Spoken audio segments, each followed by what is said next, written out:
Hindi, ganito gagawin nyo. Huwag nyo hataw-hatawin ng hataw-hatawin. Walang kwenta yun. Ang kailangan nyo timing.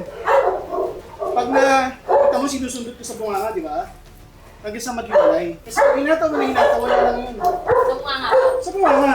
Tapos pag gumiwalay, pitikin mo yung ano. Makikinig naman sila pag pinipitik eh. Ha? Oh. Diba? Ganun lang. Pag hataw, wala yun. Wala yung pasiligado natin.